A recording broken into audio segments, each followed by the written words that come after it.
guys football fans? I think the Pats could take the conference this year. I mean, the Dolphins are overrated and the Jets are choke artists. I wouldn't say that, Mr. Deeds. Just Deeds. Why is that, though? You own the Jets, Deeds. I do? Whoa. That sucks.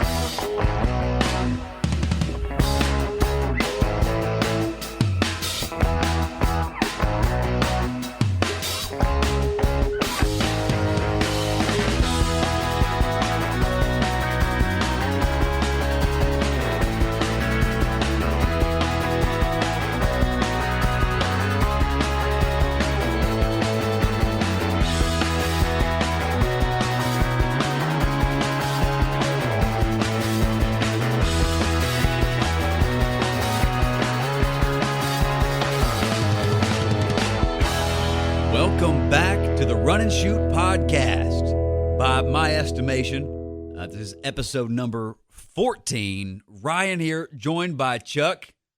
Chuck, how you doing today, man? Man, I'm doing pretty good, man. We're on number 14. Episode number 14, sir. Golly, man, that just gets me thinking. 14 is a very unusual number. By meaning...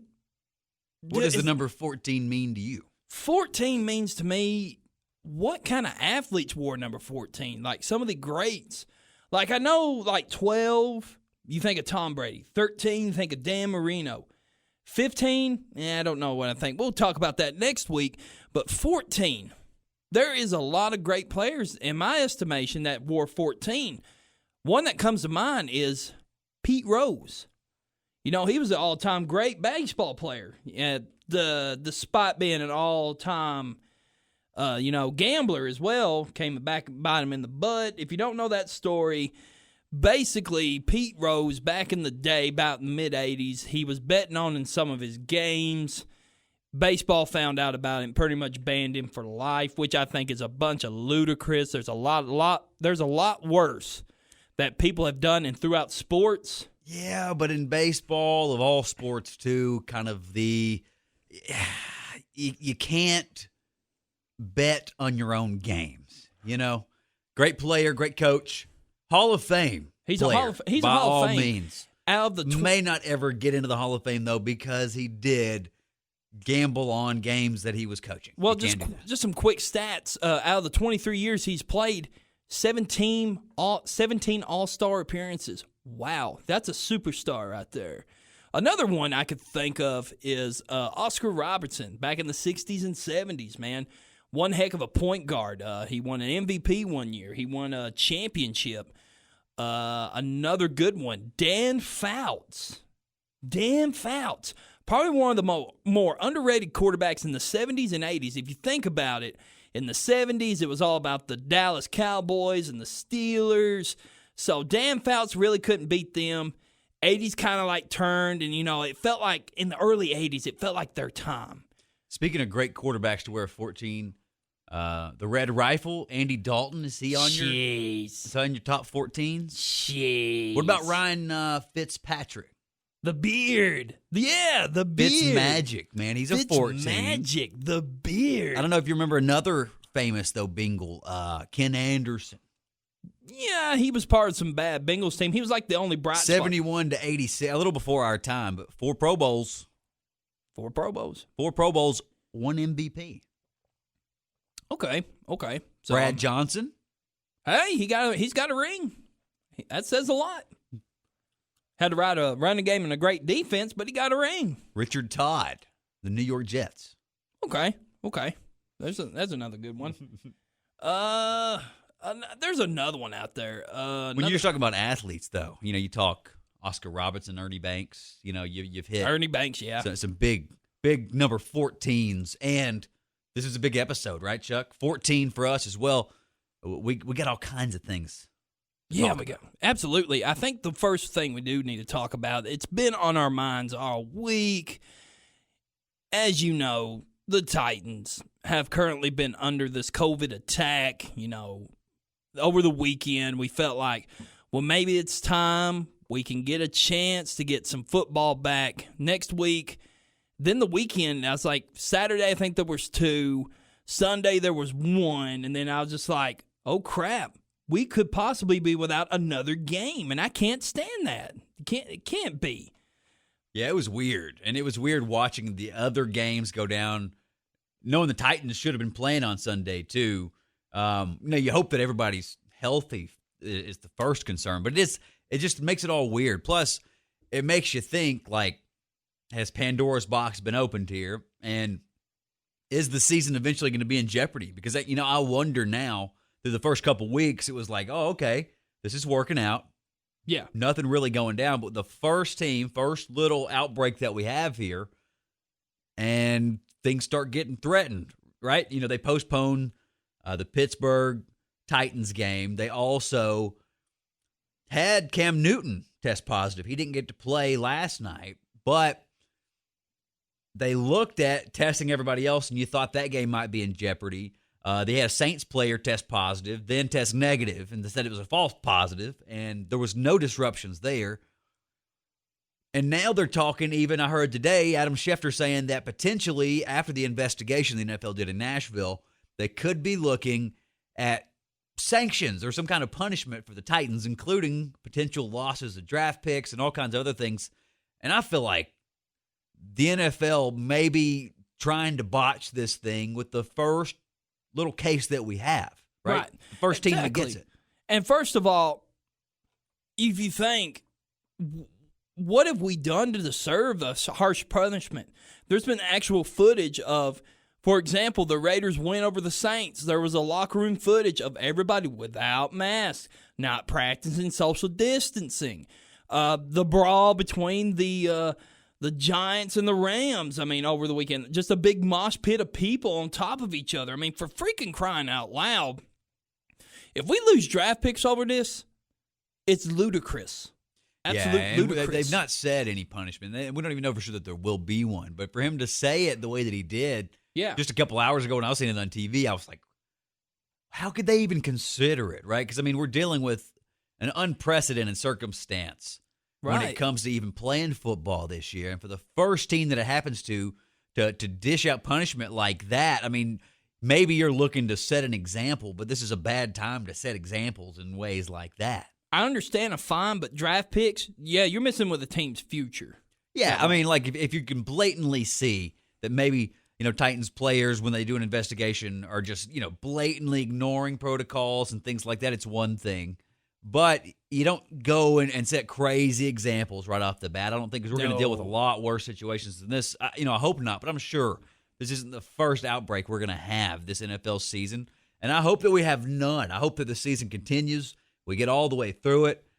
As a fan, as a human, for everybody's health as far as that goes, and as a fantasy sports owner, I'm looking out for all those things. It's going to be the weirdest fantasy football year ever. And then in Wisconsin today, where the Green Bay Packers play, they announced they will indefinitely suspend all fans from coming to Lambeau Field, as they are aware that the hospital rates are going up as far as patients and stuff coming, and seems like some of the areas are getting worse in Wisconsin. So they're saying no fans probably for the rest of the year for the Green Bay Packers. So we'll see.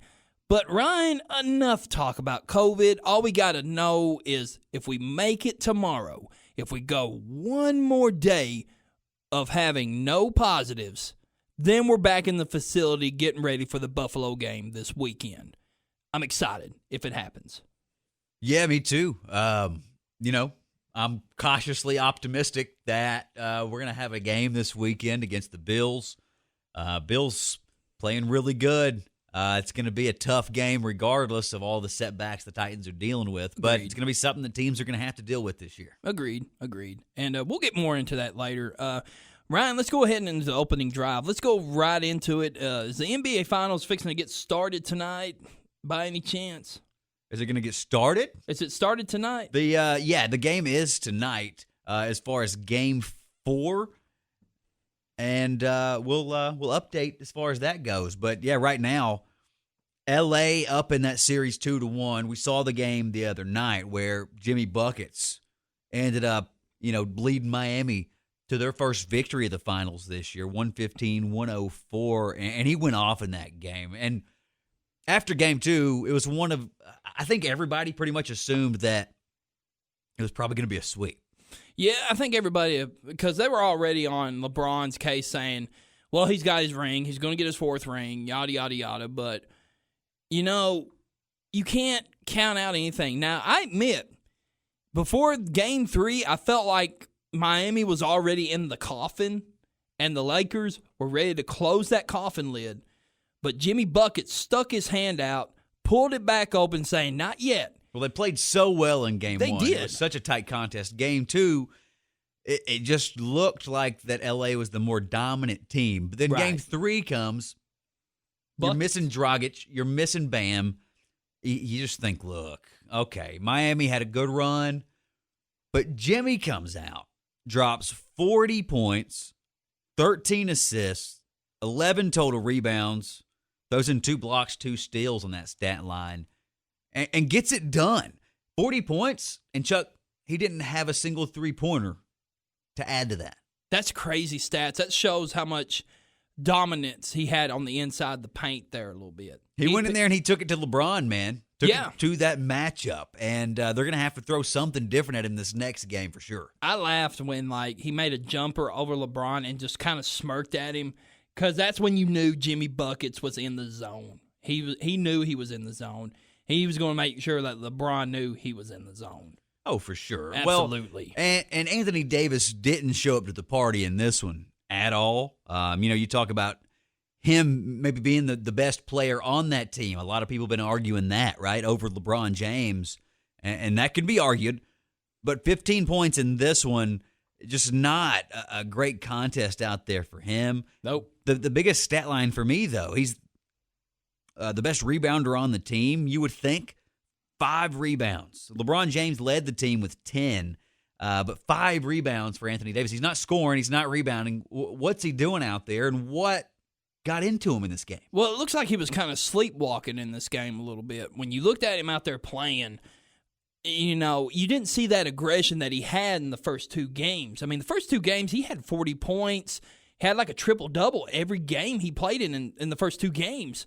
This game, it just looked like he was a little more lethargic, didn't look like he had the passion to win a championship. And it just go to show you, you take a night off, you get what you had in game 3. Oh, yeah, and a player like that a lot of people argue maybe the best player in the league, definitely is one of the best players in the league. In a finals game, to have, when you look at the advanced statistics, minus 26 on that stat line for Anthony Davis. Not a good look, man. They're going to need a lot more help. That matched Kentavious Caldwell-Pope for the worst for the Lakers. Neither one of those guys getting much done. And LeBron in this one, look, he was 9 of 16, 25 points. I mentioned he did have the 10 rebounds, 8 assists, so he almost had a triple-double. Not enough to get him through it. And I'm interested to see how tonight's matchup goes. If Miami can even this series up, man, look. They get those guys healthy, get a little momentum going. Basketball's one of those games that, know, but when it's all said and done, a lot of times that talent's going to prevail. I still expect LA to win this. I do too, but it's going to be, I think this is the most important game. I mean, obviously, this could be a pivotal game for Miami if they win, tie it 2-2, and it's a whole different ball game from there on in. You got to play in the factor, we've said it this entire time, no home court, nothing to help sway the momentum. It's about your play on the court at this point. So when you have that, you've got Miami, who really came out and blew the doors out of Game 3. And if they do that again in Game 4, I'm not so sure if Miami will win this thing. And and if, let's just say if they don't, what's that going to do to LeBron's legacy at that point? He's been to the finals, 10 times? And if you come away without another ring, you're only winning 3 of 10. That's like almost 20% success rate. Just being there that many times is pretty impressive regardless. Yeah. But that's consolation I still fully prize. expect LA to probably pull this thing out. I'm not doubting Jimmy G, though. Right, Chuck, after Game 3? No, Jimmy G is going to do what he's got to do. Not Jimmy G, Jimmy Buckets. Did I say Jimmy G? You said Jimmy G. Oh, man. Wow. Wait a minute. You had a Chuckism. Chuckism, Ryanism. Ryanism. Very nice. Very nice. But we talked about last week Doc Rivers going to the 76ers, and we got details on the deal. It's a 5-year deal, so that's going to be pivotal. You know, he goes back to the Eastern Conference, and he's going to be playing he's going to be playing against his old ball club, the Boston Celtics. So that's going to probably be a matchup to watch next year. The 76ers, what they're going to do in the offseason, are they going to get some pieces? Are they going to draft good?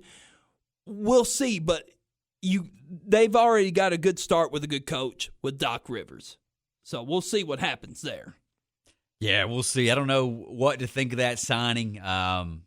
It was pretty obvious, I think, as soon as you heard that the two sides might be talking. Okay, well, that makes a lot of sense that he might go there.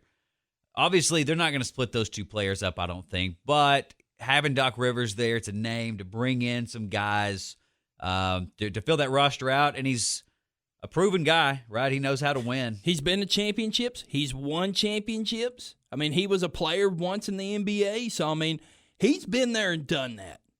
He's a true competitor on that court as well when he's on the sidelines. But with that being said, with the season almost being over, we've got some potential free agents that could be on the move. So, Ryan, I'm going to present these players to you, and I want to hear your thoughts where they're going to go or they're going to stay. So, let's talk about Toronto Raptors. They've got quite a bit coming up. Marc Gasol, an old Memphis Grizzly. Where's he going to go? Is he staying or going? One of my favorite Grizzlies of all time, Marc Gasol. I'm not sure. As far as Mark, what he's got, he's going to want to go win a ring, right? So, I mean, he'll probably have plenty of suitors. I think Toronto will probably bring back most of their folks. Now, like, when you look at who they may have, Serge Ibaka, Fred VanVleet coming up there, too, I would think, not being an expert or anybody that really is in the know on that kind of thing, but just as an outsider looking in, I would expect Toronto to try to keep all those guys, right? Absolutely. Try to make a run back, because, like, who are they going to go out there and sign to replace what they did this year? You know what I mean? Not really. You got to bring somebody in because you got to try to get over that hump. But I would think they're going to try to re-sign most of these guys. The most likely to leave, I would think, would be Marc Gasol. But they gave up a lot to bring him there. Yeah, they gave up a draft pick and a couple of players, too, to get him. Valanciunas. Yeah. So, I mean, we'll see. I would like to see him return to Memphis, but I think that's out of the question. He's been there and done that. That would be cool. Serge Ibaka, I could see out of all of them, him going somewhere else possibly. If I'm the Raptors, at all costs, I keep Fred VanVleet. You got to keep that cat. I think he's key for him, and he's a fan favorite in Toronto. He is. I think they'll keep him. Let's go to Boston. The only notable player that I know of is Gordon Hayward. He's kind of had an up and down tenure in Boston. Boston's got a lot of talent, so they could probably say, go ahead and take your player option, go somewhere else. With that player option, he has a choice to stay or go. So, Ryan, what do you think he's going to do? I think he opts in. I think he stays and gets paid. I think he'll want to stick by his guy, Brad Stevens, too. Right. And that's a pretty talented team. I think he adds a lot to it. He disappears at times, though, right? You saw that in the playoffs this past season, this past playoffs, the last series, that, as a matter of fact. And it's like he would come out and he sparked that team when he first came back, and then he kind of disappeared going forward. He had that sweet mustache going on here late in the season, too. That was pretty sweet. But I expect him to go back to Boston. I mean, the smart money would say to go back, stick with your guns and stick with your coach that you got. And the players that you got around you, you probably will not get that anywhere else in the NBA. Yeah. Very good. It's a loaded team, and it's going to be for a while. So, yeah, I think he'll stay. Let's go to San Antonio. I did not know DeMar DeRozan was up. Yeah, DeMar DeRozan has a player option, too. Another one that you don't really know how he's feeling about it. It probably just depends on, some of the guys around him there, too, and what's going on in San Antonio, right? It's not like, I don't see them competing anytime soon unless somebody wants to come there to play. I think DeMar DeRozan could be on the move for sure, and who knows, maybe he goes to the Lakers.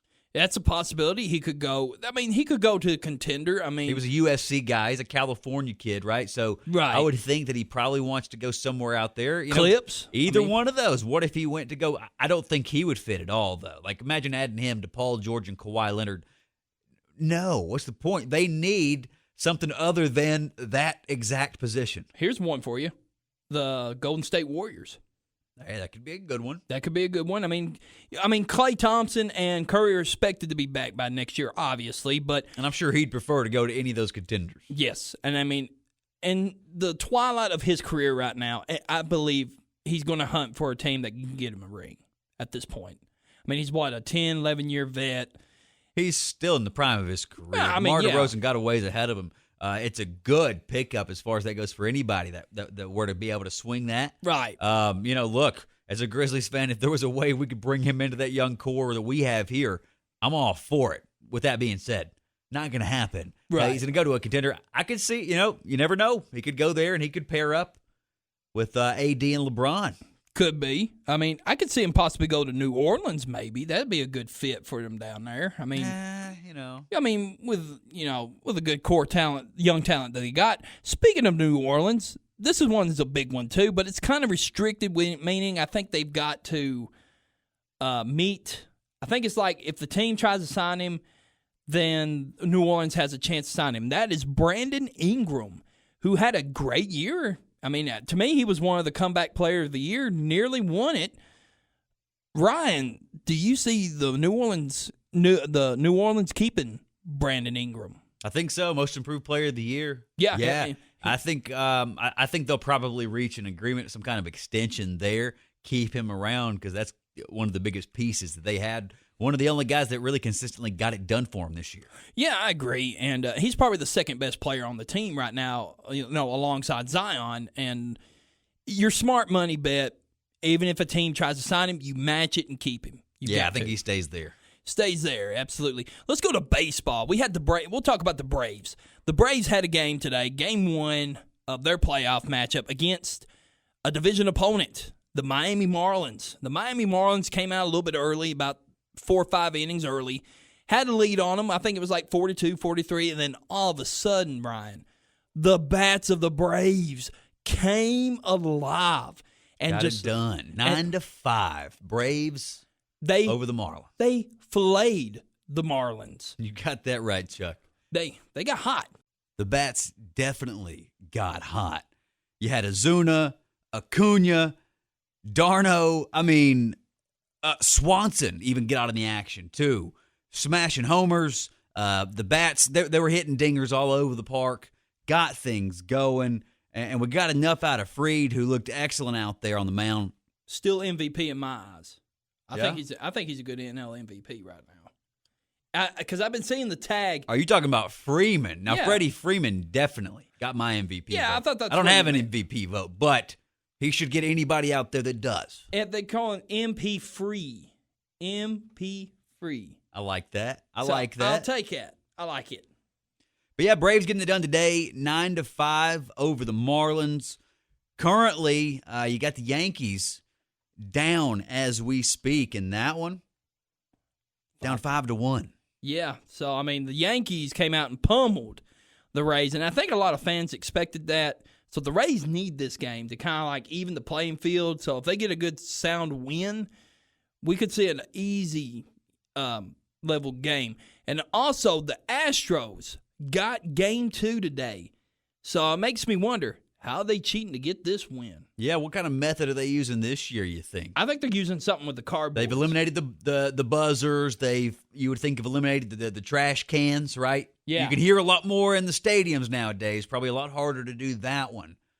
But without all those fans and stuff, who knows what kind of cheating methods they got going on? Who knows? And then later tonight, we'll get the San Diego Padres versus the LA Dodgers. So That'd be a good matchup, too. I can't wait for that one. So you got Buehler on the mound here for L.A. versus Clevenger over there, San Diego. Pitching matchup right there that look, any baseball fan drools over. Exactly, they do. So, Ryan, just a quick one. As of right now, which team do you want the Braves to face, the Pods or the Dodgers? Either one of those. Pick your poison. right? Right. Pick your poison. I would think that's a tough one, right? Probably the Padres. How could you not say the Padres over the Dodgers? Oh, yeah. As powerful the bats have been for both teams, that would be literally a slugfest. It would be fun to watch. But, I mean, not to say that the Dodgers wouldn't be fun to watch. I mean, you got two of baseball's best right there, in my opinion, going at it for a chance to go to the World Series. So either matchup would be fun to watch. So with baseball in the books, let's talk some college football. We had second week of SEC action. We'll also talk about some other games that were played. So hold on, Ryan. I'm going to pause you right there. Strike up the music, boys. All right. Thank you very much. So we'll go ahead and roll with some SEC Week 2 scores. We had Bama and Texas A&M play over the weekend. Bama rose Jimbo and the Aggies. The score was 52-24, Alabama. So the Aggies fall 1-1 and not looking good, but Bama rose to 2-0. You have Florida and South Carolina. Trask 4 TDs. Lift the Gators over the Gamecocks. As Florida wins 38-24, excuse me. Then you had probably the matchup of the weekend, but it was a snooze fest as far as the score goes. The Georgia Bulldogs faced off with the Auburn Tigers. The Dogs ran all over Auburn with 202 total rushing yards. The final score of that game, 27-6, UGA. So the Dogs continue their top 5 dominance, and Auburn falls to 1-1. The Lane Train visited Lexington, Kentucky as they played the Wildcats. And Lane Kiffin gets his first win as an SEC coach. As the Rebels outlasted the Wildcats in overtime, the final score in that game, Ole Miss 42, UK 41. The Mississippi State Bulldogs came in with high motivation as they beat LSU last week. Well, Arkansas has some different things in mind. The Arkansas Razorbacks hog-tie that air raid offense of Mississippi State and get their first SEC win since 2017. The final score of that game, Arkansas 21, Mississippi State 14. Then we had Missouri go up to Neyland Stadium in Knoxville to play the Tennessee Volunteers. Tennessee rolled up 230 rushing yards to help run circles around the Tigers as Tennessee won 35-12 over Missouri.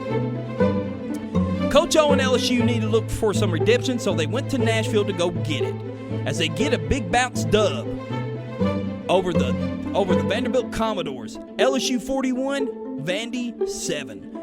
And some other notable games. The Oklahoma Sooners were looking for a little redemption after losing to Kansas State. Well, they didn't get it this week as the Sooners lost back-to-back conference games and lost to the Iowa State Cyclones 37-30. Stunner. Fun fact, Ryan. This is the first back-to-back loss in conference for the Oklahoma Sooners since 1999. Wow. Since Bob Stoops came into the fold. That's a long time ago. It's been a minute. But here it goes even longer. The first loss in Ames, Iowa since 1960. They had a 24-game winning streak in Ames, Iowa, which is the home field of the Iowa State Cyclones, and it snapped over the weekend. So apparently the Sooners have got to fix it. Well, they'll be facing this opponent next week. The Texas Longhorn came in as the last shining hope for Big 12 as far as national titles go. Well, Gary Patterson, a.k.a. the Tennessee Tech alum, had some different things in mind. As Gary Patterson and the TCU Horned Frogs shocked the Texas Longhorns in Austin. The final score of that one, TCU 33, Texas 31. So, Ryan, what was your takeaway of the college football weekend this weekend? My takeaway, well, I predicted that Auburn would beat Georgia because I vastly overrated Auburn. Georgia rolled all over those guys, and my main takeaway, I have no idea what I'm talking about when I'm picking these matches so early on right now. I think a lot of things still sorting themselves out with these teams, especially the teams like Georgia figuring things out with a lot of turnover last year and things like that. Exactly. But it's still a little bit early. You're starting to see, though, a lot of the contenders in Florida not missing a beat at all. Seeing Kadarius Toney get more involved this week. Pitts. That was tremendous for me. Pitts is playing a pivotal role there for him, too. And probably going to be you would think, first round pick. As far as NFL draft goes. But Kadarius Toney, he's one of those guys. Like as a Florida fan, you're like, please get this guy more involved because if you've seen glimpses of him, he's a hell of an athlete, one of the best athletes in the nation. And you got to see that as he juked out like 5 defenders on the way to that touchdown the other day, and just playing well. But Trask, keeping things going with the 4 touchdowns, looking good. I'm just loving having college football and watching these SEC matchups. I was also real surprised by the Leach thing, seeing them go down in week 2, especially against Arkansas. But look, man, that's the parity of the SEC. Exactly. Here's a fun fact for you, and you're going to love this fun fact. As you know, Trask is on a pretty good pace right now. How good a pace? Well, he's got 10 touchdowns and only 1 interception. The last quarterback of Florida to have that kind of numbers in 2 weeks, Tim Tebow his sophomore year, and won the Heisman Trophy that year. That's high praise right there. That is. So I figure you like that little gold Maybe the nugget. greatest college football player ever. Well, I got to feel like this weekend was fun. I think we're starting to see some of the contenders really starting to separate themselves as far as Bama and Florida goes. But we're also going to see a lot as far as like Tennessee. We're going to see what they're all about because they got to play Georgia. They got to go to Athens. And Athens is going to try to pack that stadium as much as they can because it's a rivalry game and it's a big game. And we're going to see a lot like Coach LSU bounce back. But in the next week or two, we're going to know what they're all about because they got to go to Florida in 2 weeks. Yeah, there's no getting around it, right? There's no easy schedule. There's in no a 10-game SEC schedule. There is no easy way out in the SEC. If you want to be the best, you got to beat the best, right? You've heard that a million times. And all right. We're going to see. You think Tennessee has a chance against Georgia this week? I absolutely do, and I'll be glad to get into it when we get to the Week 3 odds. Ryan, that was me for college football. What you got for the NFL? Let's go over the NFL recap for week number 4. NFL Week 4. The only thing that could slow down the Titans this week, and the Steelers for that matter, COVID. That matchup pushed back to week 7 now, and we'll see how everything unfolds there. The Broncos grounded the Jets on Thursday night. Denver 37, New York 28. Bit of a snooze fest in that one. The Colts trapped the Bears, and Phil Rivers trash-talked that Chicago defense all game. And like Will Smith, Phil don't have to cuss in his raps to sell records. Fun fact, this matchup, the Colts and the Bears, has decided the election the last 4 times they matched up prior to this one. In 2004, the Colts won, George Bush won. 2008, the Bears won, Obama won. Same thing in 2012, Bears, Obama. 2016, the Colts won this matchup. Donald Trump was elected, and we know what happened. The Colts might have locked up 4 more years of Trump. Indy, 19, Chicago, 11. Trump 2020. Teddy Two Gloves and the Panthers defense took down the Cards. Carolina 31, Arizona 21. Lamar and the Ravens ran all over the R words. Baltimore 31, Washington 17. Brady and company got it done against a feisty young Chargers team, and they're impressing me. Tampa Bay 38, LA 31. Russell Danger Wilson pushed the Dolphins 1 game closer to Tua. Seattle 31, Miami 23. The Vikings had Deshaun Watson running for his life all game. He's something that he's, quite frankly, getting used to. I feel bad for the guy. Minnesota 31, Houston 23. Things were easy breezy for the Saints as they tamed the Lions this week. New Orleans 35, Detroit 29. Odell Beckham shat all over the Cowboys secondary this past Sunday. All puns fully intended. Normally he pays extra for that type of treatment, Chuck. Cleveland 49, Dallas 38. Joe Burrow got his first win in a catfight. Bengals, Jags, Cincy 33, Jacksonville 25. The Rams surprisingly barely squeaked by the Giants and held a mini wrestling match between Jalen and Golden Tate during the post game. I wouldn't call that a wrestling match. I'd call that a throwdown. But in that one, LA 17, the Giants 9. Josh Allen and the Bills get things done over Gruden's Raiders. Buffalo 30, Vegas 23. The Eagles took it to, well, what's left of the 49ers on Sunday night. Philly 25, San Fran 20. The Chiefs pull away from the Cam-less Patriots. Kansas City 26, New England 10. And then A-Raj, 4 touchdowns. He lifted the Packers over the Falcons. 3 of those going to a tight end. I can't even remember his name.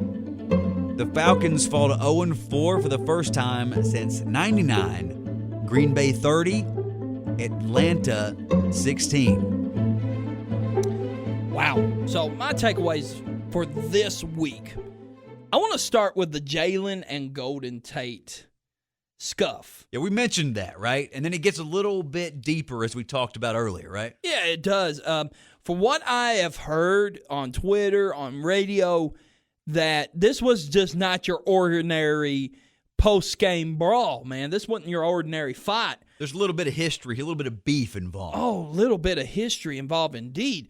For what I am told, Jalen Ramsey currently has kids with Golden Tate's sister. Are they married by any chance? I'm not sure. But anyways, there's his family history there. And apparently, I guess, Jalen Ramsey has hooked up with, like, I don't know, a call girl or something. And Golden Tate is totally sour grapes about it. So you could just see the animosity of that game. And it just came to a gigantic boil over in the end. But, man, that was wild. I'll tell you another wild game. The Cleveland and Dallas game. I mean, literally, the defensive secondary for Dallas is like toilet paper. Literally, like the thinnest, cheap dollar store toilet paper you could get. That one-ply trash. Yeah, it's done. Like, I think one drip, you rip through it. That's the one drip. That sounds disgusting. And I know. But yeah, I mean, you've seen historic numbers getting put up by Dak down there in Dallas. And, you know, it's a lot for nothing right now because no dubs. They've won one game, and they could very well be 0-4 right now if it wasn't for a ridiculous comeback and an Atlanta team that doesn't know how to jump on an onside kick. Exactly. So if it wasn't for that, they'd be 0-4 right now. But, man, Dak is, look, respect to that guy. He's going to get paid for real. Yeah. When he finally gets that contract. If it's not Jerry Jones, then Jerry Jones is messing up because, look, this guy's proven he can get it done, but the defense has got to figure something out because, I mean, you're going to have a historically great offense and a historically bad defense, and things aren't going to work out well for you. No, it's not. And then also you look at what Aaron Rodgers is doing with the talent that he has. He's a true all-star. He's a true, absolute carry your team quarterback. I never doubted it. I mean, you hear a lot of people that are down on the guy. They try to be the guy that gets it right. You know, if you just keep predicting year after year, hey, he's going to have a down year. Eventually, you're going to be right. Right. Aaron Rodgers took a shot at some of the folks in the media this week. I saw where he had mentioned something like, look, guys, even my down years are a lot. He said a bad quarterback would take my down years as a career year. You know, basically saying, like, you know, even my bad years That's are pretty facts, damn bro. good. That's facts. That's absolutely right. I mean, it's solidifying him more that they're saying, hey, no matter what you put around me, I'm still going to ball. He's not thrown a single interception. A single interception. Having Aaron Jones has been huge for Aaron Rodgers. Jamal Williams. He's playing good too, but he does when he gets his whole arsenal back, this team could be pretty scary. Deadly. And the defense, let's not forget about the Green Bay's defense playing well. They're getting it done. And then also, like you said, Deshaun Watson running all over the place. Well, I'll tell you where the Texans are also running out. They're running out Bill O'Brien. Texans finally pulled the trigger on Bill O'Brien's firing. So he's out as coach and he's out as GM. But he has set back that franchise so much. I mean, think about it. They're thinking, oh, we're 0-4. We can get a good draft pick. What draft pick? They're gone. He's traded your first and he's traded your second. Miami is going to relish. I think that's the trade. Yeah, because they got Laramie Tunsil from that trade. So Miami's going to be relishing when you're shutting down for the year and you're like number 2 pick. Guess who's going to be there? Miami's going to be there. Yeah, Bill O'Brien, he got to stick around longer than I guess I thought he would after the past couple of seasons and some of the bonehead moves he made as a GM and as a head coach. Nuke did it for me. The DeAndre Hopkins trade did it for me. I was like, what are you doing? It didn't make any sense. No, it did not. And look at what Nuke's doing in Arizona. He's putting up stellar numbers as he always does. Not as much this past week, but that Arizona offense, I think a lot of people are figuring out maybe was a little bit overrated coming into the season because of how fun it is when on paper. But they can still get it back together. But I don't know, man. The Arizona, I don't know if they're necessarily going to be one of the greater teams in the league this year.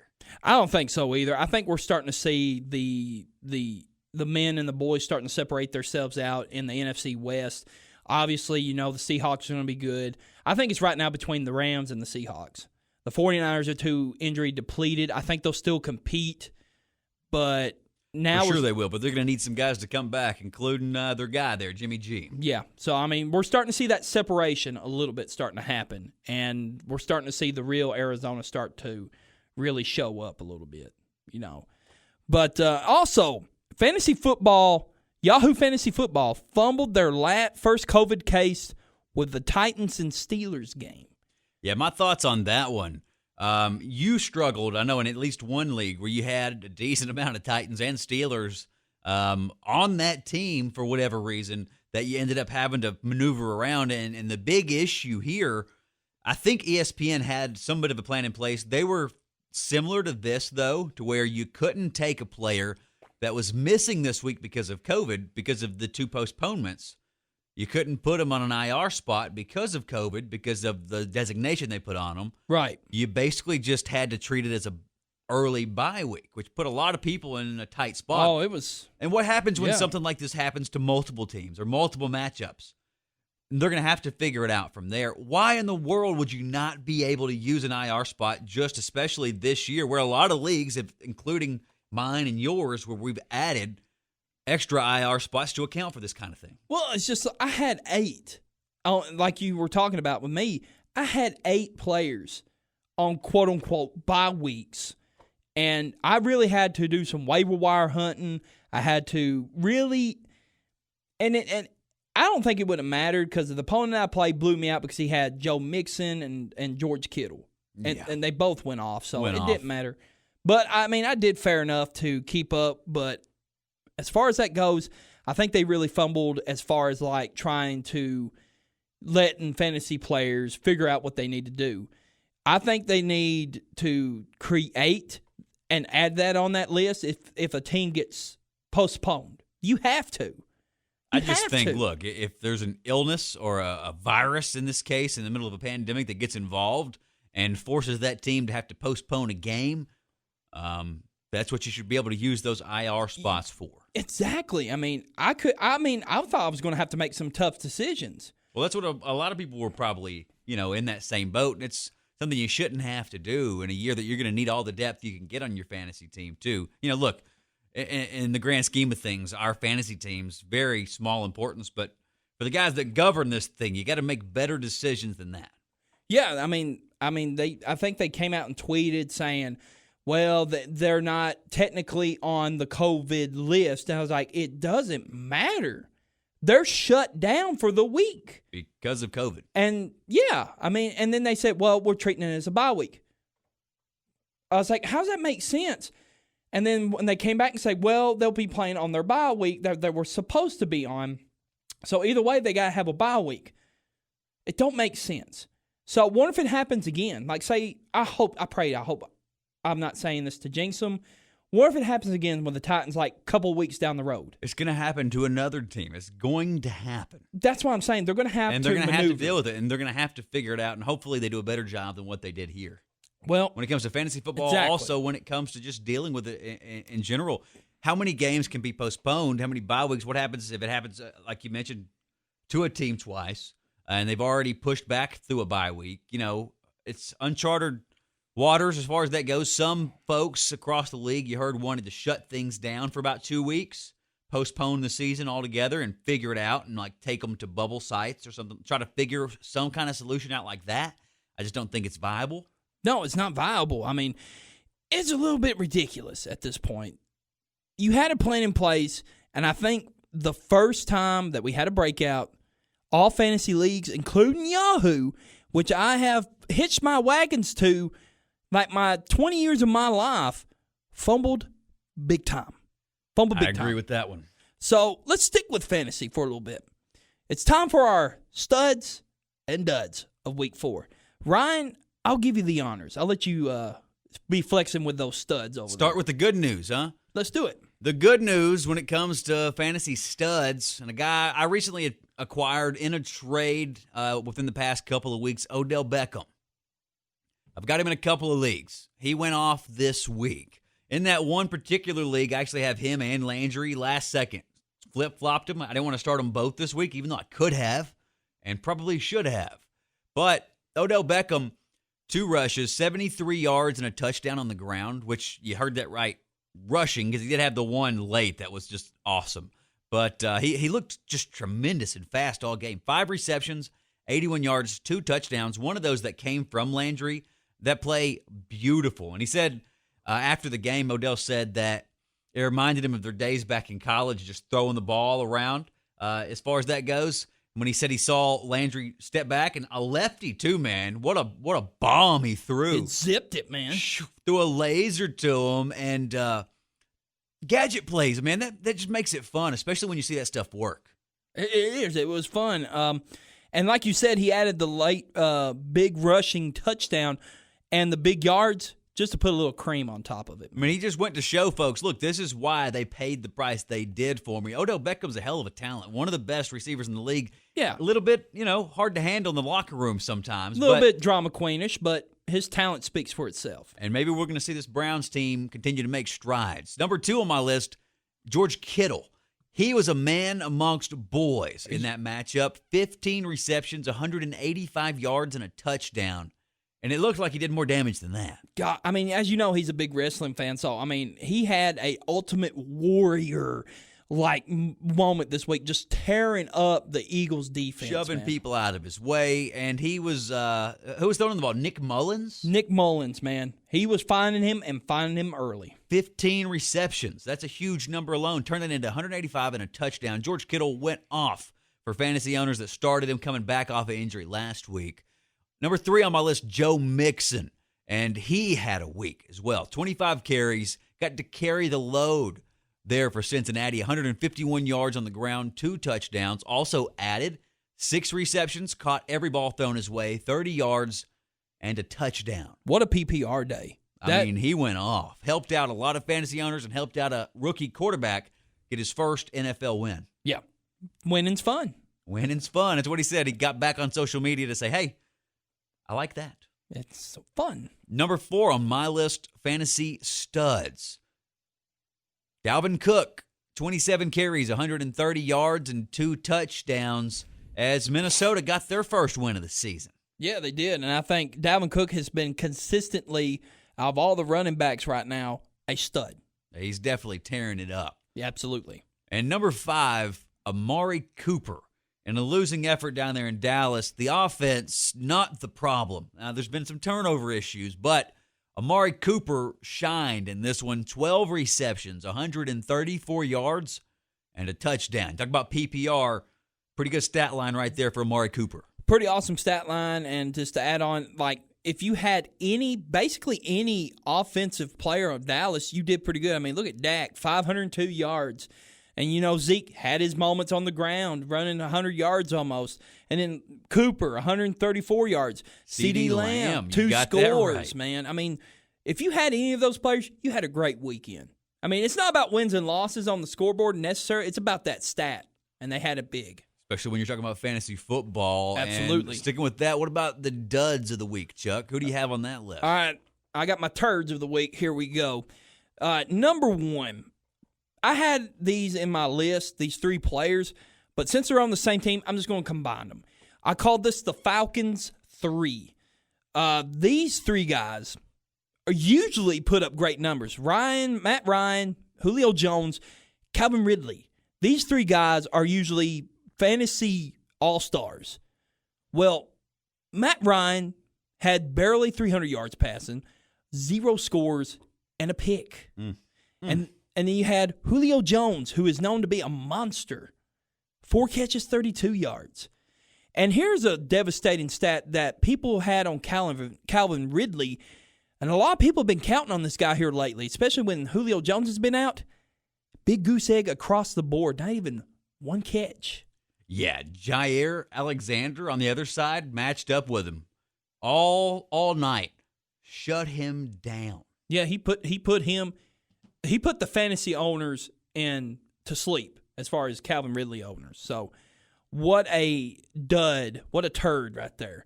Number 2, Kenyon Drake. I think Chase Edmonds is fixing to catch up with this guy. Kenyon Drake had 35 rushing yards, 0 touchdowns, and not targeted 1 time in the passing game. Very concerning in an offense that likes to pass the ball a lot. He was drafted very high, and he was a keeper in at least one league that I'm in. So, yeah, there's that. Number 3, Tyler Lockett. Tyler Lockett, has had some pretty good weeks so far. I think the last 2 weeks he was phenomenal. This week had a juicy matchup against the Miami Dolphins, still a learning secondary, but with the offense led by Danger Wilson and DJ Metcalf, Kaysen. You figure Tyler Lockett would get his usual numbers. That's a big negative, Ghost Rider. 2 catches, 39 yards, 0 touchdowns. Nobody's benching Tyler Lockett in any leagues, though. I mean, you're going to see a stat line like that maybe every once in a while. Typically, he's a performer week in and week out. They just simply didn't need him in this matchup. Well, I think it goes to show that you can't always depend on the matchups. Like you see Miami, I think it was like number 2. Oh, you think they're going to go off? Yeah, that's what you kind of bake on is those matchups.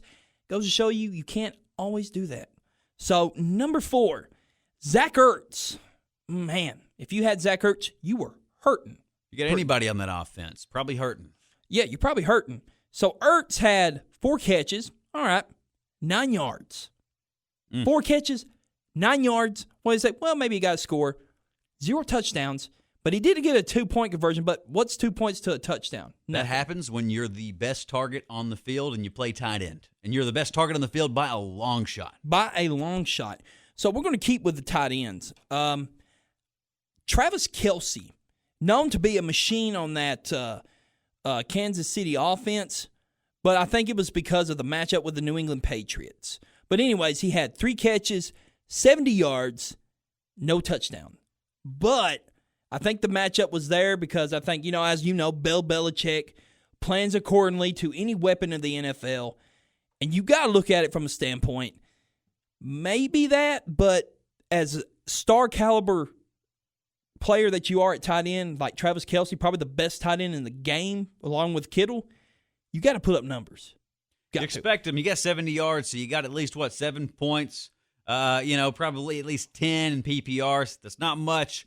That's not what you count on. From some at the tight end position, but they again just simply didn't need him playing in New England without Cam, I guess. Absolutely, but it just goes to show you. I mean, you're drafting this guy in the first round. You expect more than 10 points. I'm not drafting in the first round. There's not a tight end out there that I'm not going first round on. Idiots do that though. Plenty of people though definitely either kept or went first round on Kelce. And matter of fact, if you have Kelce, he is definitely a keeper.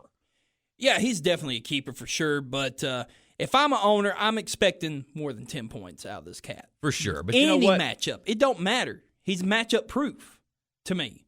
An offense that spreads the ball around and the ball goes to him a lot. So I expect more out of him. We've reached the end of the first quarter of the season. Did you know that, Ryan? So I did know that. So first quarter is in the books of the NFL season. You know, we had some shaky starts as far as like the COVID thing, but it seems like the show is going on. So let's give out the Ryan and Chuck awards, if you will, of the first quarter. Let's start with the best team. The Ryan, I'll give you the first dibs. Best team of the first quarter so far. The best team of the first quarter, I think we probably agree on this one, but Seattle, I would think the Seattle Seahawks, maybe even the Green Bay Packers could be in that conversation too, just the balance that you see overall. But if I had to pick one team, I would say the Seahawks. All right, I'm with you there. The Seahawks, I think, are currently the best team. You can't count out KC as well. I mean, you know, they're going to give you, you know what you expect, but as far Absolutely.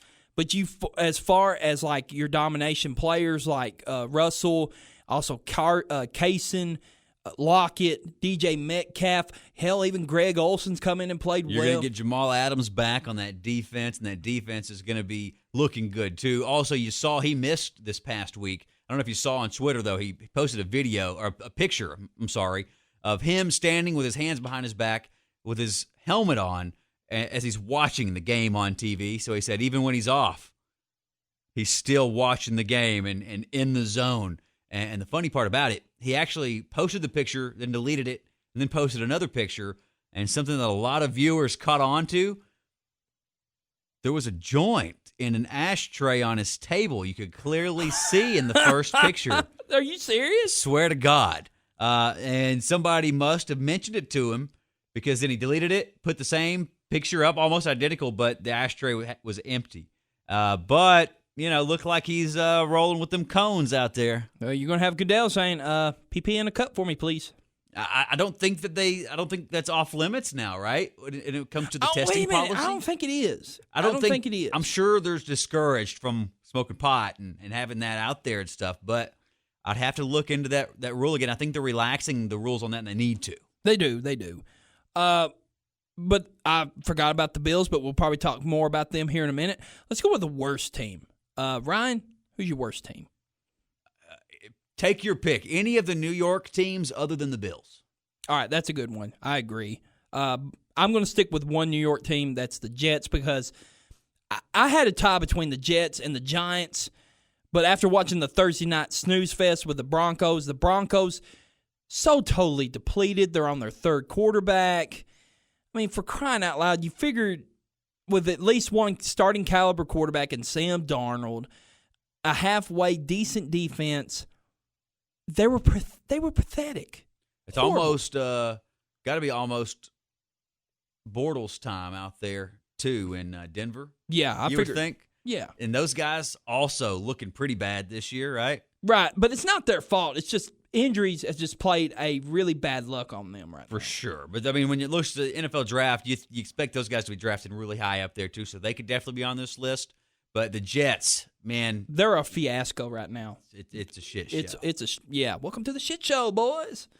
But surprising team. Like, we figured, adding this on here would be pretty cool.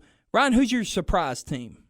The Buffalo Bills. Oh. Maybe they didn't surprise everybody else, but I've not bought a lot of the hype the past couple seasons. They had a great year last year as far as Buffalo Bills standards goes. They didn't go to and lose a Super Bowl, but they did have a good season. And this year, just from what I've seen so far, and that's the next matchup with the Titans, look, Josh Allen's pretty damn good, man. And the addition of Diggs in that offense, Singletary's playing good. They're playing some pretty good football there in Buffalo. They're better than I thought they would be. In the words of the great Chris Berman, nobody circles the wagons like the Buffalo Bills. That's right. So I'm going to go with the Bills were a surprise, but I was kind of down on this team at the beginning, but they've got it turned around right now. The Cleveland Browns have been my surprise team. As last year, with Freddie Kitchens as coach, total disaster last year. This year, they actually got a coach who knows what the hell he's doing.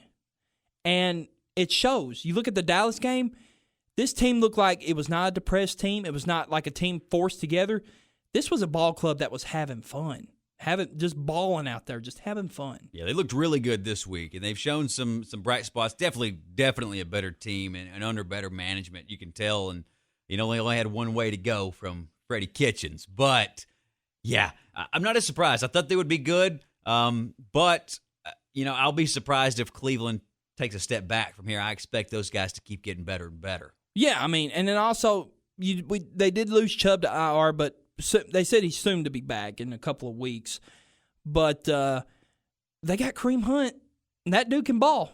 Yeah, he's playing really good too. Yeah, so I mean, and then got something to prove. And there's a Johnson kid. I forget his first name, DeAndre Johnson or something like that. I probably jacked it up, but he also had a good game too. So I mean, they're loaded with talent. They can get it done. But it'll be interesting to see what they do against Pittsburgh and their second matchup against Baltimore. So that's when we're going to really see more about the Cleveland Browns. All right, disappointing team so far. The D in Dallas, for me. We've mentioned it already, but, you see what they're doing on the offensive side of the ball, and defensively, they're just terrible. They can't stop a nosebleed out there. And, look, that defense needs help. They need to do something with the coordinator. They need to bring in talent, whatever they need to do. They need to help that offense out, though, in Dallas. They do. I mean, absolutely. Dallas is a good one. And guess what? That is also my team. When you have a good coach coming in, you changed over from Jason Garrett, and you get McCarthy, who is a championship coach. That's not a very exciting hire either, though, right? Mike McCarthy. If I was a Dallas fan, when you bring him in, it's like it's an upgrade over Garrett. But, man, you couldn't do better than Mike McCarthy? Well, I mean, I think... Bring me a young offensive mind. From my offensive mind, maybe, but all the good ones are taken right now. Maybe, I mean, but I feel like Dallas is a disappointment. But the scary thing is they are still, I think they're like tied for second in a bad division. So, I mean, they got a chance to turn it around. They got the offense to score with anybody. But if that defense doesn't step up, they ain't going anywhere. Yeah, well, you mentioned the NFC East. A combined record 3-12-1.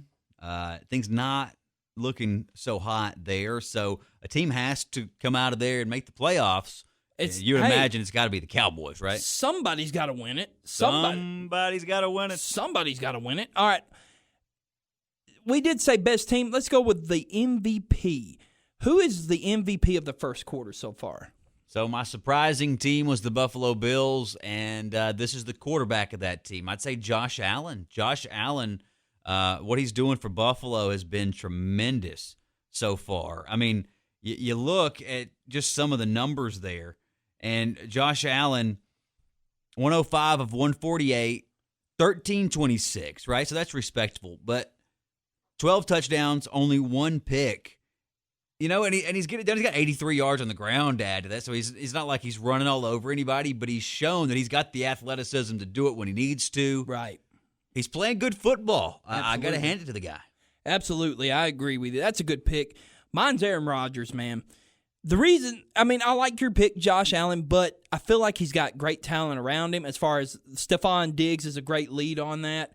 And then you also got Josh Brown, Devin Singletary, but other than the running backs back there with Green Bay, Aaron Jones and Jamal Williams, the receiving core is a complete joke. And Aaron Rodgers is making them look like Pro Bowlers out there. And you mentioned there was a tight end that caught 3 touchdown passes. We can't even say his name. No disrespect intended, but this guy we never even heard of before this game. You're forgetting about Devontae Adams. Like, Devontae Adams is one of the best receivers in the league. league. But he's not played, though. He's not played in the last 2 weeks. Right, he's been hurt. But he does have him. And I'd imagine Aaron Rodgers does create names out of no names when it comes to receivers out there, too. We've talked about this here, too. They need to put more talent around him for sure. Yeah. But, when you argue that, it's tough. They added Diggs out there in Buffalo, but I wouldn't call that a hotbed of talent by any means. Well, it's better talent than what Green Bay's got on the receiving core. It's arguable.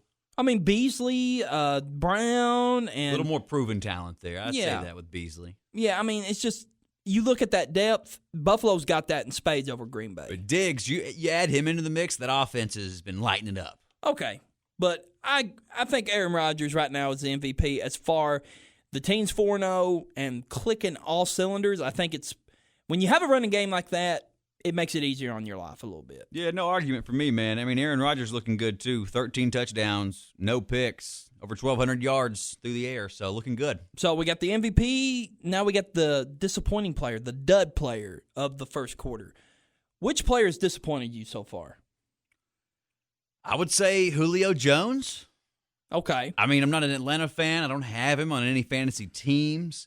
But if I did, I would certainly be disappointed. But Julio Jones, not really, lighting the world on fire as far as that goes, right? I mean, he's not. I mean, of course, he's battling a hamstring injury. But, Calvin Ridley's kind of making his name on the team right now. The other Bama boy, I mean, he is doing some good things too. I mean, I think this is the first time in his career, that Julio Jones' career, kind of looking over his shoulder because there's another playmaking receiver, and I think he ain't got no problem with it. But it's not all Julio like it's been in years past. I mean, so far for Julio Jones, not real impressive numbers by any means. He's been targeted 20 times. He's caught 15 of those, 213 yards, 0 touchdowns. That's not going to get it done. 0 touchdowns. So, I mean, as far as, especially if you're a fantasy owner, not great. Something's definitely wrong. He's not 100% Julio, right? And Calvin Ridley's been benefiting from all the double teams that you've got to throw at Julio, too, because Right. you've got to respect that talent. And you expect Julio to definitely come on stronger than what he's shown so far. But, man, Atlanta is just, things are looking rough down there for those guys. And Julio Jones has been, I guess, if I had to pick one disappointing player, it's going to be Julio. Yeah, as far as caliber player that like he is, yeah, that's a disappointment. Another disappointment, Carson Wentz. He's not playing good. Yeah, he's got 7 interceptions, leads the league right now, tied with Deshaun Watson of being sacked, and is third in sack yards. Yikes. So, I mean, with the combination of a line being porous, I mean, Lane Johnson can't stay in a lineup so long because he keeps getting hurt. He's their best lineman. Maybe he needs to get back on some of those roids. He might need to. And then the running backs, Miles Sanders can't stay healthy enough. I mean, you got Corey Clement back there. Alshon Jeffrey's not even played. Yeah, I mean, the receiving core, I mean, Ertz is your best target, and you still can't make it work. I mean, I think the Eagles have got a ton of problems, and there's some Eagles fans calling for Jalen Hurts numbers to come and start for him, which is ridiculous. Probably a little early for that one. Ludicrous. You just paid this dude so much daggum money. Why would you want him sit on the bench? You're going to have struggles. I mean, when we come and have our second quarter awards, he could be blowing away, be blowing everything away by then. I mean, this is just the first 4 games, folks. Calm down. Of course, I'm a Titans fan. Last year, I was calling for Mariota's head on the platter, but that still is beyond the point. Carson Wentz is an all-around athlete. I think this is more on the coaching, man. I really do. Yeah, you presented more of an argument than you really even needed. Carson Wentz, I think, would go on anybody's list right now. Most disappointing players in the league. The Eagles' offense playing like trash right now. They got their first win this past week, but, that over a beat-up 49ers team. I think Philly fans are idiots, though. That's what I'm saying. They're idiots. I mean, what makes you think a $100 million man and starting a rookie over him because he has 4 subpar games? Folks, you're leading the NFC East The right most now. popular man in any stadium when you're down in a game is always the backup quarterback. Man, definitely in Philly, that's for sure. All right, let's talk about the divisions. So, Ryan, let's go with the best division. Who you got? I think the NFC West. It's a good one. Seattle, the L.A. Rams out there. You got Arizona, and you got the 49ers. All those teams, especially at full health, very respectable. I just think overall it's the most competitive, and I think the next closest one to that, in my opinion, would be the NFC South. NFC South, yeah, that's a good one. I'm going to stick with the AFC North. I'm going to. Okay. I think Baltimore, as you know, you're going to get what you get out of Baltimore, but I think now we're seeing Pittsburgh starting to hit their stride with Big Ben back. The offense is brand new again, like other than last year. Last year they were trash because Big Ben wasn't there. Now you got him back. Schuster's, back at full health again. You got James Conner actually running the ball a lot better. Deontay Johnson, the new receiver on the outside, a speedster.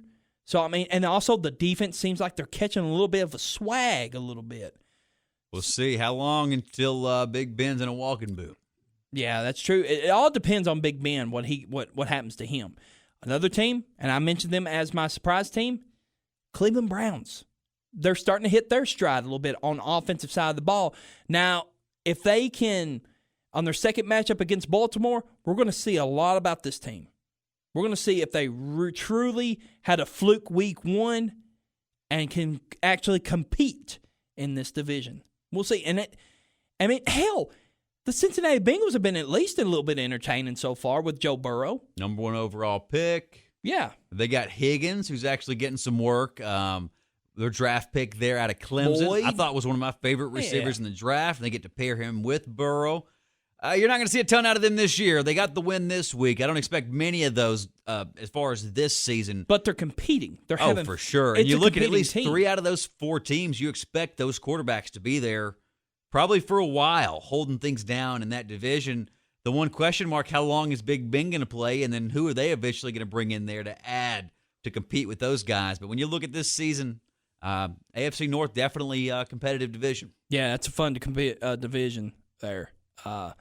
Worst division. Worst division. And I think me and you can agree on this one. I'm guessing you're going to say the NFC East. You are correctamundo, my friend. 3-12-1. We mentioned it. Things looking rough. When is it? Anybody out there? Philly, Washington, Dallas, the New York Giants. Not great to be a fan of any of those teams right now. Fun fact. The lead has changed out of the last 4 weeks 3 times, 3 different teams. Hey. That's crazy. Coming up this week, too, we have the Cowboys and the Giants that play. So one of those guys has to get at least one more win. They could tie. Somebody's got to win it. Somebody's got to. It's ridiculous, man. The NFC East has always been like this for the last 10 years. The winner of that has always been 9-7 and 8-8. They've been pretty bad. It's been stinking bad. Usually it's because they beat each other up a little bit. That's not the case this year. Yeah, and that's what the excuse they make. It's like, oh, it's the Cowboys and Eagles and Giants. These are all great teams because of their name, not because of their actually good teams. I expect Philly and Dallas to actually compete for this. You would expect with the way that offense is rolling, if they can figure anything out defensively, Dallas has to win this. They have to. There is no, well, maybe we went, no. You got you a new coach. You got a great offense. You just need to improve that defense. There's no excuse. They got to win this. That's right. All right, Ryan. We're going to go into our breakdown and predictions, and we'll talk about a little bit about the odds. Ryan, I guess we'll go ahead and talk about some SEC Week 3 matchups, and we got some other notable games we'll add in there as well. We'll start with Missouri at LSU. LSU is a 20.5-point favorite. Missouri at LSU, I expect LSU. Tough though, right? Because, you look at the way, just looking at matchups. LSU loses to Mississippi State, right? Right. And Mississippi State, you see what happened to them this past week. Missouri, though, I don't expect them to be able to compete in this game. Having to win by 21 points, 3 touchdowns. Pretty big line. I would expect LSU to cover, though. I don't think they'll cover. I think they'll win by 14. It's in Death Valley. It is in Death Valley, but so was the Mississippi State game. And they were a 17-point favorite in that game. So I'm going to say LSU wins, but not as much as they're saying right here. So they don't meet the spread. Mississippi State at Kentucky. This is going to be a fun one right here, Ryan. This is going to be fun. And Kentucky is a 3-point favorite. I don't know about that one. Bounce back game for Leach and the boys, Mississippi State. I agree. I think they will light up Kentucky. If Ole Miss can put up almost 400 yards against Kentucky, expect a lot more from Mississippi State. So I'm going to say the Dogs get it done over the Cats. Lane Train comes back home, and what's going to be waiting for him? That old ball coach down there in Tuscaloosa. So it's going to be a matchup between Nick Saban and Lane Kiffin. Alabama will be coming to Ole Miss, and they are a 24-point favorite. What do you think of that, Ryan? Alabama at Ole Miss. Tough to argue. Lane Kiffin, though, not too far separated from being there on the sideline with Nick Saban and those boys there at Alabama. I expect this to be more competitive than a 24-point line. I would not take – I wouldn't want to bet this line regardless. If I had to, though, give me the points and take Ole Miss. Yeah, I agree. I think I'd take the points there. I think Alabama will beat them. Absolutely. Here's my upset of the week. I got my upset of the week right here. Okay. Arkansas at Auburn. All right, Auburn got their brakes beat off them by Georgia. Arkansas came off a big win, finally got their conference win, and that horrible streak, of 2-year streak of not winning an SEC game. Got a little momentum. Felipe Franks had a good game last week, running the football, passing the football. I think Auburn comes down with a little letdown. They're actually a 16.5-point favorite. I think Arkansas upsets. Ooh, you think Felipe gets it done at Auburn? I think Auburn, look, they're going to be fired up after that game. I may pick them here, and they may, have another dud, but I think Arkansas comes back down to earth. I think Auburn, pulls themselves back out of the ashes here, figures things out, covers even that 16.5-point spread. Okay. Snooze fest of the week. South Carolina at Vanderbilt. South Carolina, 12-point favorite. I think South Carolina covers. Yeah, I think they cover, and I think they'll beat Vanderbilt. No other discussion after Not a that. big believer in that Vanderbilt team. No, not either. Good top 25 matchup. Texas A&M came off a horrible loss, so they come back home. And awaiting them, the Florida Gators, led by a hot quarterback in Kyle Trask. Yeah, Texas A&M still going to be pretty raw from that Alabama game last week, 52-24. They lost in that one. Florida looks like they're rolling. I'm a little bit of a homer when it comes to that, but I expect Florida to easily cover. I bet they double this spread when it comes to 6.5. Absolutely. So you bet? Yeah. Put your money on Florida here only if you like winning money. Okay. Tennessee at Georgia. So they're gonna have to travel between the hedges, and Georgia is a 14-point favorite. What you got? What do you think my pick is here, Chuck? I want you to tell me. Just honestly, just honestly, when it comes to it, there's no way I could put my money on Tennessee here. 14 points, it's a lot. 2 touchdowns, right? Got to score more than that, right? You got to win by 15 here. I had myself a heart-to-heart. I had to do a little soul searching. My fan, my sports self had a good talking. And I said, self, you bet your ass we're beating Georgia this week. So, yes, we will beat Georgia this week. So, if you were, say somebody said, all right, Chuck, put your house on it. Who are you betting this week with a 14-point spread if you had to put your house on it? I'm picking Tennessee. You think Tennessee can figure that out, and you got that much confidence in the boys to not leave you homeless? Yes, I do. If we can run the football like we did last week, keep that ball out of Georgia's hands, and play stout defense, we're there. We're beating them. Brother, if you need a place to stay, let me know. My wife will kill me. She will divorce me, and I have to come live with you then. I don't know, man. It's a lot. Again, 2 touchdowns in the SEC. Tennessee's playing good. Guarantano, give him credit. He played good this past Saturday. So, I mean, we're gonna see what Tennessee's really made of after this. Very true litmus test coming up. Look, I would love to see Georgia go down in this game. Well, for your sake, because of Florida's race for the SEC East. I just don't see it happening. I can't see it happening. But other notable games, we only added 2. The Red River rivalry. Texas and Oklahoma both came off bad losses this week. And pretty much the Pac-12, the Big 12's national championship hopes are dead and gone at this point. So, but it's still a fun rivalry game. Oklahoma is a 2.5-point favorite. I'm picking Texas. I think Texas ride with Ellinger. You got to ride with Ellinger because the Rattler kid, as good a plays he makes, turns over the ball a lot. He had 4 turnovers against Iowa State. I mean, for crying out loud, it just seems like Oklahoma's a little more at disarray. Texas gets it done here and wins the Red River rivalry. Another good one in the ACC. This is probably for the face of the ACC at this point. The Miami Hurricanes, will travel down to Death Valley to play the Clemson Tigers. And Clemson is a 15-point favorite. Ooh. Clemson. Miami's playing good. They got that. They've been passing that turnover chain around quite a bit. They're on the sideline, right? They've been playing really good. Probably ahead of what a lot of folks thought when it comes to rebuilding there at Miami because they've not had the greatest seasons the last little bit. But I don't think that they can hang with Clemson, even when it's a 15-point spread. Got to win by more than 2 touchdowns. I think Clemson can easily do that. They can. It's the same thing with Tennessee. We're going to learn a lot about this Miami team against a top-caliber team in Clemson. But like I said, like you said, Trevor Lawrence is going to light them up, and I don't think Miami will get close to them. And I think they'll win by 20 points. I think they'll cover. So, Ryan, let's go to the NFL. Thursday Night Football. This is a good one. Dun, dun, dun, dun. Dun, dun, dun, dun, dun, dun, dun, dun, dun. Dun, dun, dun, dun, dun, dun, dun. But we got a good one Thursday. Better game than the Snooze Fest last Thursday.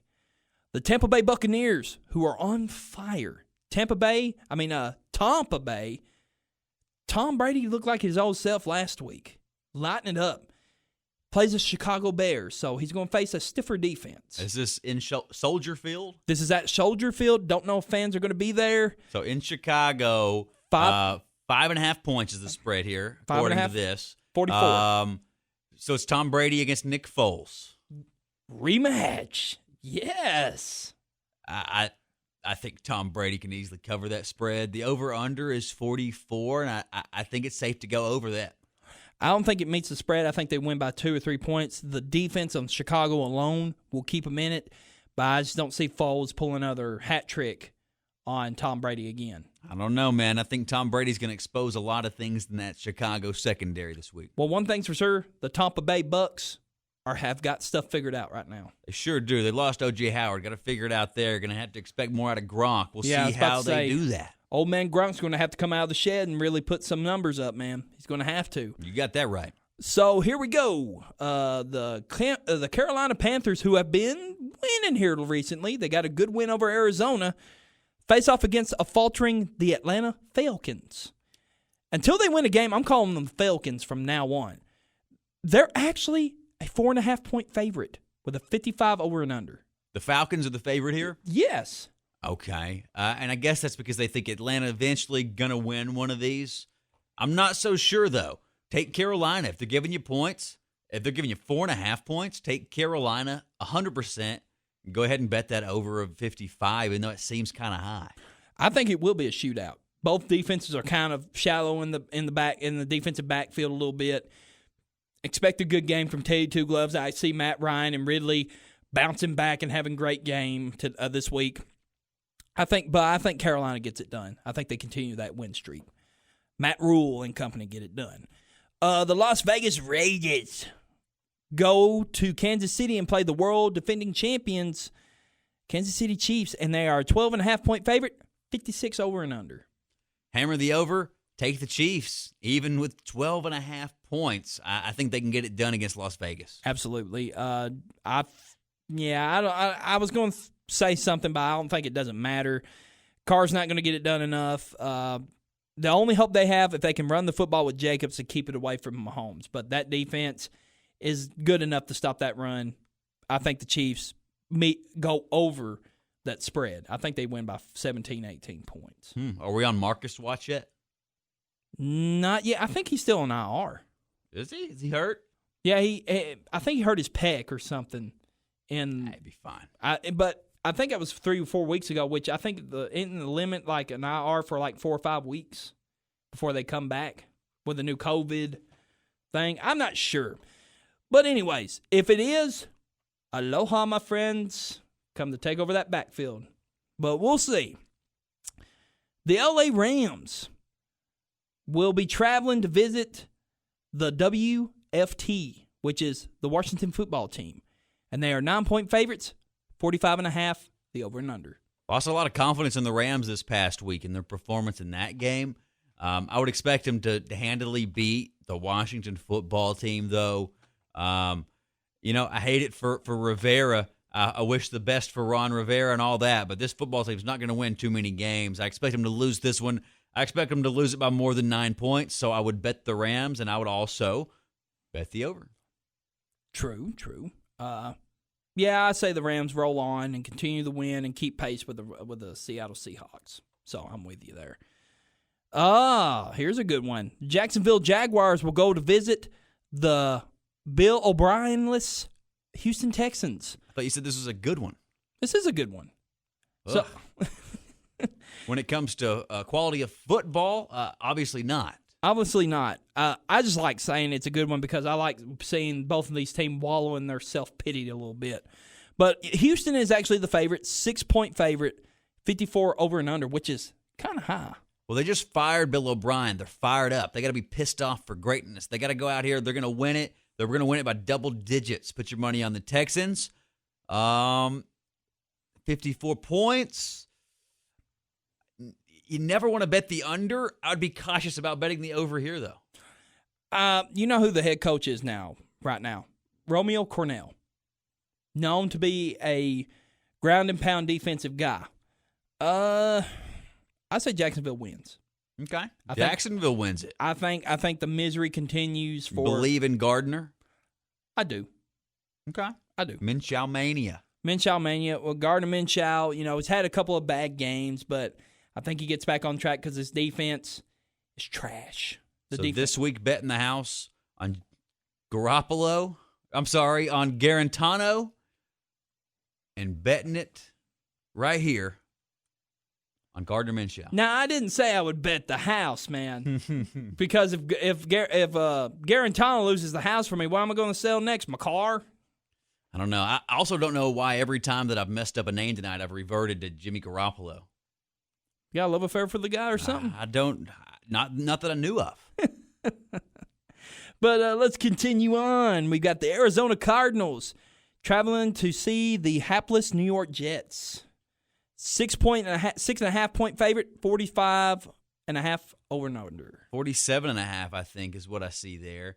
Yeah, as 47. far as the over under. Take the Cardinals because the Jets are trash.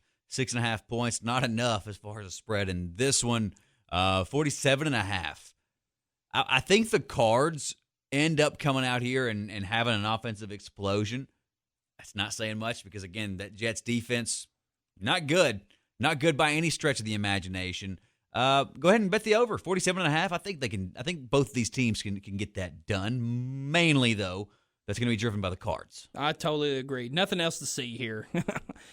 Philadelphia Eagles will travel down and face their in-state rivals in the Pittsburgh Steelers. The Battle of Pennsylvania. Exactly. So the Pittsburgh Steelers are 7-point favorites, 45 over and under. Bet the Steelers, bet the over. All right, that's a good one. Cincinnati Bengals will have to travel to Baltimore to play the Ravens. Tough test for Joe Burrow and company. 13.5-point underdogs to the Baltimore Ravens, 51 over and under. Oof. It's be very hard. It'd be foolish to bet the Cincinnati Bengals. It'd be fun to go out on a limb here, but I'm not Colin Coward, right? I'm not looking to just raise eyebrows. In this one, you got to go ahead and got to go with the Ravens. Even with a 13.5-point spread, if you're betting this game, bet the Ravens, bet the over. I agree with you there. Hope Joe Burrow and company get it done, but they're not. I think the Ravens get the win. And expect Burrow to throw the ball a lot. He's thrown the ball a lot for a rookie. And Mixon's playing great. Maybe it's going to be more competitive than I'm letting on, and I hope that it is for my enjoyment. But, again, if I'm a betting man, bet the Ravens, bet the over. All right, good one there, Ryan. Here's another one. Miami Dolphins at San Francisco 49ers. This could be an upset special. I'm not putting my money anywhere near this game. So it's 8-point underdogs is the Miami Dolphins, 47 over and under. They're giving San Fran 8. We just saw them lose to Philly. Miami's a different story, but they got Fitzmagic, and maybe he's got something conjuring up down there. Give me Miami in this one. Maybe I'm crazy. I definitely am. Give me Miami. Give me the under in this one. I'm with you there, Ryan. I was going to pick Miami. I think San Francisco, even with Kittle back, still couldn't get it done against a troubled Eagles team. I expect the same thing. I think we're going to probably see Tua this week. I think this is the toilet bowl of the week right here. It is, but they said Fitzmagic's going to play another week, but it's only a matter of time before we see Tua out in that field. It's going to happen soon. Now, I think it might happen this week. Bring him on. Bring him on down. Denver Broncos. Have to go face the New England Patriots, and they'll probably still be without Cam Newton at this time. So it'll be 11.5-point spread for the favorite Patriots, 48 over and under. I think the Patriots handle this with or without Cam. Again, this is another one. I don't want to put my money anywhere near this game. I don't really even want to watch this game if Cam Newton's not in it. But 11.5 points, if you have to bet it. Gun to the head, have to bet it. New England Patriots. I wouldn't try to bet that over, though. I mean, with these two teams, especially if there's no Cam, expect a lot of running the football. I agree with you there, Ryan. A lot of running the football, great defensive play from Belichick and company. I can see just Broncos, even if Bortles comes in and plays, they're going to need Bortles. Bortles time in Mile High, man. Oh, goodness. Oh, goodness gracious. Yeah, I agree. So I think, New England Patriots roll on. So we also got the New York Jets visiting the Dallas Cowboys. Battle for first. Somebody's got to win it. I think Giants, New York Giants at the Dallas Cowboys. Really? No Saquon Barkley? I mean, Golden Tate's there. You expect Daniel Jones and company to get that done? No, I was correcting you initially. You said the Jets. Giants. Either way you look at it, Chuck, both teams looking quite a bit alike right now, right? Right. Hot garbage. No way I would pick the Giants over the Cowboys, even with a 9.5-point spread. Cowboys have proved one thing this year. They can definitely score points. So take the Cowboys in this one. Take the over. Yeah, I agree. Indianapolis Colts at the Cleveland Browns, and they're actually the favorite over the Browns. This is my pick of the week. I think the Browns beat them and beat them soundly. For sure. If they're giving you points to pick the Browns over the Colts, take it all day and take that 47.5-point over. Now, just to mention in real quick, there is no line for the Buffalo Bills and the Titans. As you know, they're still up in the air with the COVID situation. And I think they said by tomorrow when they get out the third test and it's all negative, I think they'll release that line. So that's why we've not mentioned the Titans so far. But we'll go ahead and mention the matchup. Ryan, as you said, the Buffalo Bills are hot. They're probably one of the hotter teams in the league. But the Titans have been right there as well. Undefeated, baby. We're undefeated. So if we play, what do you think is going to happen? I think we're going to be underprepared. I think this whole thing has been a distraction, whether you want to admit it or not. And we're going to be without guys. The Bills is a tough matchup to begin with. Look, man, that's a tough one to see us winning. I'm going to be totally honest. Yeah, it's going to be tough. What I worry about the most is the defensive secondary. We're going to be without Fulton. We need badly Adoree Jackson this week. Well, you look at the matchup the past couple of years with the Bills, too. This is the best team that they've brought into this matchup in a long time, and we've basically handed them the game the past couple of years. I can remember a drop in the end zone from Mariota. I can't even remember the cat's name, the white receiver that dropped that ball. Also, last year, remember they came to Nashville? There was crazy fans all over downtown jumping through tables. I think some guy got paralyzed out there. They ended up coming in there. Ugly, ugly game. We hand that game to them. This one, look, we're going to have to fight to be in this one, I think. And the only thing I hope that we do is ground and pound, run the football. And I mean, if Henry has to get the ball 35 times, let him get it 35 times. If it has to be 40, Give it to him 40 times. Look, I hope he don't see 40 carries, Chuck. But I'm with you. Look, if the Titans want to do one thing, it's run the football. Well, we got to keep the ball away from that hot offense. The only way we beat Josh Allen and company is to make sure his butt is on that sideline. We've got to win time of possession. I'm not giving him the Tom Brady, Peyton Manning treatment just yet. I'm not going that far as we got to run the clock, keep him off on the sideline there. We got to get a pass rush on the guy, and we got to bring him down. That's for sure. That's what worries me, too. No Daquan Jones, no Jeffrey Simmons, too, man. That's true. Who's going to go after him, man? I think Jeffrey, and especially Jeffrey Simmons, he's been the rock of our line so far, and he's not going to play. I hate to say it. I think we're going to lose this week. I'm not going to go that far, but I'm going to say it's going to be a very tough matchup. It's going to be very tough. I hope I'm wrong. I mean, prove me wrong. I'm not going to be that Titans fan that I've been in the past, being saying, oh, typical Titans, here we go. But we'll see. Back to the Sunday night matchup. The Minnesota Vikings got their first win last week. And what do they get this week? A red-hot Seattle Seahawks team. They're playing in Seattle. Still no fans as far as I know up there. I'm not sure. 7-point spread looks like as far as Seattle favored over Minnesota. I think that's an easy bet. I think Seattle handles this game easily. I don't know if I'll say double digits, but they win by, at least 8, right? And with 58 being the over-under, Dalvin Cook's going to, I would imagine, still eat. Take that. Take the 54-point over. Both of these teams, they can score. That's for sure. We've seen that. But, yeah, I would think Seattle's going to win. Would not be afraid of this over. Yeah, I agree. It's just like, oh, congratulations on you win this week. What's your reward? Play Seattle next week. The NFL for you. Sure is. Monday Night Football. The Los Angeles Chargers play at the New Orleans Saints. Ooh. And the Chargers have been fun to watch. Justin Herbert, Drew Brees matchup. Oh. So it's like an old matchup where Brees plays his team that he played first with before he went to the Saints. The team that gave up on his rotator cuff, I believe. Oh, man. How many times do you think they regret letting go of Brees? Many, many times. I think I would have rather had Brees for this entire time rather than having Phil Rivers there. Although I know Phil Rivers, probably a lot of Phil Rivers fans still there in San Diego. They are. But he's going to continue to break their hearts in L.A. now. But I'm sure there's hardcore Charger fans either way. He's going to continue to break their hearts because I think the New Orleans Saints roll on. Yeah, it'd be tough to pick against the Saints in this one. It's obvious, Drew Brees, a lot of people doubting him a little bit right now as far as, his physical abilities and showing that, maybe he's losing a step or losing a little bit there with age, which happens. It does. Put some respect on the guy, though. He definitely misses Michael Thomas right now.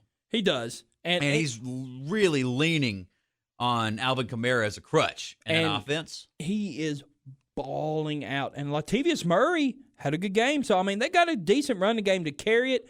Michael Thomas is back. He's going to be back any week now. Yeah, and I think he could be back this week, too. I'm optimistic because I've got him in a league.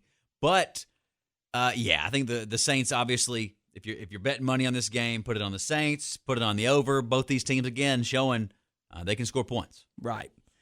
Well, Ryan, that's it for the Week 5 and Week 5 NFL matchups and the SEC matchups in college football. Let's go ahead and get to the closing thoughts. Mind if I start it out, Ryan? Go right ahead, sir. All right. My closing thoughts is today we lost a true legend of rock and roll, Eddie Van Halen. I remember growing up, my dad had the CD in his black Toyota truck when he picked me up from school. And it was Van Halen Greatest Hits of All Time. And I remember the opening of that CD. It was the Volcano Eruption soundtrack, which was just him riffing and just playing the heck out of that guitar. And it was just for a minute. But it was the greatest minute I've ever heard on a guitar. And I asked my dad, Dad, what is that? Who is playing that? He's like, son, that's Eddie Van Halen. And I grown to know the Van Halen band because you hear Running with the Devil, They did Pretty Woman, and they did Humans Being, which is a underrated, great song of mine. But one thing's for sure, you got consistent guitar play out of that guy. And he is, without a doubt, one of the greatest guitarists to ever walk this earth. He is a rock god. So, rest in peace, Eddie Van Halen. Rest in peace, Eddie Van Halen. Yeah, you hate to hear that, man. Yeah, he was a true rock and roll god, for sure. Very good, Chuck. But, Ryan, you got anything to add, brother? Man, all I've got is, fingers crossed, toes crossed, eyes crossed, anything else we need to help this NFL season continue without any more. I've got that clinch factor going on right now. Just hold it on. I'm like, please, Titan, just get through this one more day and we get back to practicing. No more COVID results there. I want the Titans to get back on the. I just want the NFL schedule to continue on without any other speed bumps. Absolutely. Look, I'm just ready to stop saying the word COVID and face mask and everything else, and for things to get back to normal. Amen right? to that, In the brother. meantime, I hope these sports can keep going. It's going to be good to see the Titans get back on the field. I'm glad that we're still so wrapped up in sports. Again, we've got this NBA Finals game, 63-62 right now, LA over Miami. We'll see how this pans out. By the time you're hearing this, we've got a winner. So interested to see how this goes. I hope this thing expands and we can see a little bit more to this series. But look, overall, still just grateful that we got sports. Hopeful that they can continue. Just happy to be here. Absolutely. And if you're on YouTube anytime, subscribe and like our content. And anytime we put up a video, it will let you know. And also, we got a Facebook page. Continue to like. We've seen an instant rise of people starting to come into our content on Facebook. Continue to like our content on Facebook. We got Twitter, and our Twitter handle is Run and Shoot Pod 1. That is at Run and Shoot Pod 1. So we've got all three phases. Visit all of them. Come see us. If you want to tweet us out anytime you want to. We're going to have fun doing it. All right, folks. Ryan, if you don't mind, I'm going to close us out of here, man. Close us out, Chuck. All right, I'm Chuck. And I'm Ryan. And this has been the Run and Shoot Podcast, episode 14. Until next time, we'll see you for number 15. And hopefully, we will say Titans win over the Buffalo Bills. But it all depends on tomorrow. Until next time, folks. We'll see you later. Peace out.